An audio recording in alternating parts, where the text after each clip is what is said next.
Masih bersama saya, Budiman Tanurjo di Satu Meja. Saya akan melanjutkan diskusi soal berkah elektoral, tapi saya akan berikan kepada Andi Sinulinga dari Partai Golkar. Betul, menurut Anda, tersangka menurut Roy tidak akan membangkitkan berkah elektoral sedikit pun?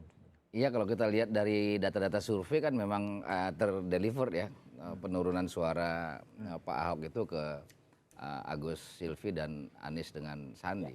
Itu nggak bisa dipungkiri sebagai sebuah apakah peningkatan suara Agus Silvi dan Anies Sandiaga Uno itu memang dari kerja-kerjanya atau memang karena memang ada status tersangka yang kemudian membuat suara Pak Ahok menurun itu terdistribusi ke pasangan calon yang lain termasuk Mas Agus. Jadi nggak bisa dihindari juga ada berkah elektoral itu. Gimana, Bang Roy? Ya, ada keuntungan, tapi kok kelihatannya Anda nggak mau mengaku seakan-akan ini hasil kerja begitu? Ya ini seperti seperti percobaan kimia aja. Jadi kalau ada bejana berhubungan yang satu turun kan pasti yang lain naik lah. Ya. Oh iya, berarti ada keuntungan politik yang diperoleh toh? Loh, iya tapi kan kita tidak perlu pasti ada hubungan sebab akibat di situ. Ya, pasti ada. Cuman kan kita yang penting adalah kami sama sekali tidak menikmati itu.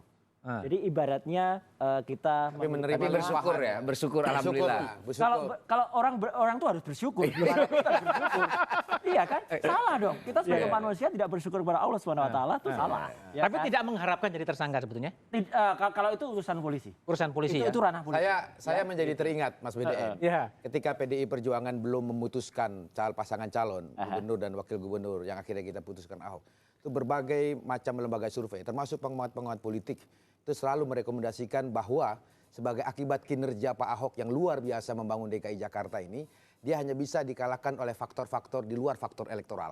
Apa itu? Kalau perdebatan soal program segala macam, saya yakin semua calon yang lain kalah. Sehingga cara di luar elektoral itulah yang bisa membuat Pak Ahok kalah.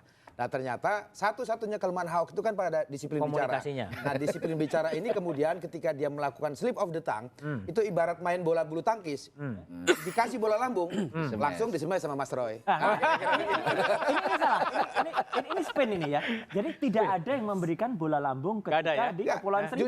Justru Pak Ahok yang memberi bola lambung. Begitu kan? Akhirnya kemudian itu namanya bolanya diciptakan sendiri. Itu yang saya katakan, Pak Ahok yang membuat bola lambung itu sendiri toh. Tapi kan akhirnya kemudian tidak dia membuat posisinya sendiri menjadi sulit. Tetapi yang ingin saya katakan, kalau kita bicara dalam kontestasi pilkada, mestinya naik turunnya bejana berhubungan elektabilitas calon itu kan tentu diukur dari faktor-faktor elektoral. Dalam hal ini karena kita ingin menawarkan program, menawarkan kinerja kepada rakyat DKI Jakarta, mestinya kan kontestasi program. Nah apa yang terjadi dalam beberapa bulan atau minggu terakhir ini, kontestasinya itu di luar itu. Itu yang ingin saya katakan. Jadi Anda merasa dirugikan dalam isu-isu yang berkembang sekarang ini?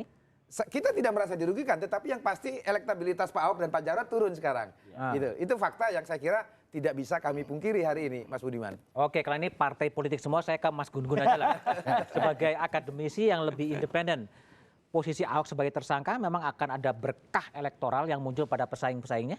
Saya melihat tren fluktuasi itu akan terpengaruh oleh konteks dan situasi dinamisnya. Antara lain situasi dinamisnya, saya melihat damage control-nya ada sebenarnya pada Ahok. Pak Ahok itu sudah leading kan kemarin-kemarin, kemudian mengalami hantaman keras pada saat posisi hukum ditetapkan sebagai TSK. Ini saya setuju dengan Mas Basyara bahwa damage control terhadap posisi Ahok sebenarnya ada pada Ahok sendiri. Otomatis dalam situasi seperti itu menurut saya akan berpengaruh pada modal dasar elektoralnya. Baik itu likabilitasnya, akseptabilitasnya, elektabilitasnya. Dan ini pasti terpengaruh nih.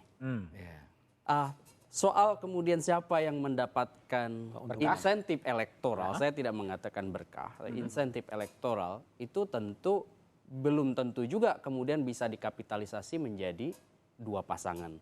Bisa juga menjadi kelompok diam, ya kan? Dan mereka wait and see nih, bagaimana progres hukum, bagaimana progres komunikasi deliberatif yang dilakukan oleh kubunya Pak Ahok juga. Karena tidak seluruh kemudian orang melihat kasus Pak Ahok itu sebagai akhir dari segalanya. TSK yang sedang running, itu kan masih proses-proses yang berjalan. Dan menurut saya kelompok kritis yang kemudian memantau situasi politik di DKI dan menjadi pemilih di DKI itu akan menjadi kelompok diam dulu. Kelompok diam ya. Undecided voters. Ya. Oke. Yang penting juga gini, Pak Surya. Bentar. Kasus Ahok bukanlah akhir dari perjalanan sehingga memunculkan pernyataan dari Panglima TNI dan Kapolri soal gerakan makar. Apa itu jawabannya setelah jeda berikut ini?